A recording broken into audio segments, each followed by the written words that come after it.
नमस्कार सर्वांना, माझ्या या चॅनलवरती मी तुमचं स्वागत करते। तर मी बनवणार होते मस्त अशी वालाच्या शेंगांची भाजी। तर याला वालाच्या शेंगा पण म्हणतात आणि वालपापडीची भाजी पण म्हणतात।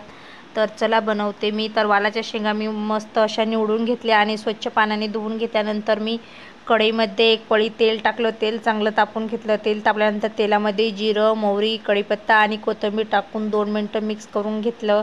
नंतर लसूणची पेस्ट, आलं लसूणची पेस्ट टाकून घेतली आणि 2 मिनिटं मिक्स करून घेतलं मी।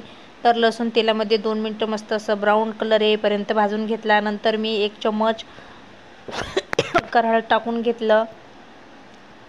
करहळ्याच्या चटणीने खूप छान असं चवदार लागते शेंगांची भाजी। नंतर मी चवीपुरतं मीठ, लाल तिखट 1 चम्मच आणि चिमूटभर हळद टाकून घेतली आणि मस्त असं मिक्स करून घेतलं। थोडासा गरम मसाला टाकून घेतला आणि मस्त मिक्स करून घेतलं आणि लगेच शेंगा टाकून घेतल्या आणि शेंगा 2 मिनिटं अशा मस्त अशा मिक्स करून घ्यायच्या।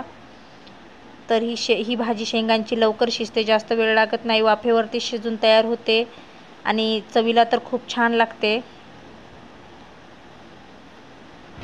तर असेच नवनवीन रेसिपी पाहण्यासाठी चॅनलला सबस्क्राईब करून ठेवा। जेव्हा मी चॅनलवरती नवीन रेसिपी व्हिडिओ अपलोड करेल तेव्हा तुम्हाला पण बघायला मिळतील। तर नक्की सबस्क्राईब करून घ्या। तर मस्त अशी ही भाजी मी मिक्स करून घेतली आहे। आता ही भाजी मी वाफेवरती शिजवून घेते 2 मिनिटं। तर भाजी शिजण्यासाठी मी थोडंसं भाजीमध्ये पाणी टाकून घेते। तर पाणी टाकून घेतल्यानंतर थोडा वेळ झाकून ठेवायची आणि मस्त अशी ही भाजी शिजून तयार होते। तर तुम्हाला हा व्हिडिओ कसा वाटला ते मला कमेंट करून सांगा आणि असेच नवनवीन व्हिडिओ पाहण्यासाठी कमेंट करून सांगा। मी तुम्हाला कोणतीही भाजी बनवून दाखवेल। व्हिडिओ आवडला असेल तर लाईक करा, तुमच्या मित्रपरिवाराला पण भाजी शेअर करा। व्हिडिओ आवडला असेल तर लाईक करा। धन्यवाद।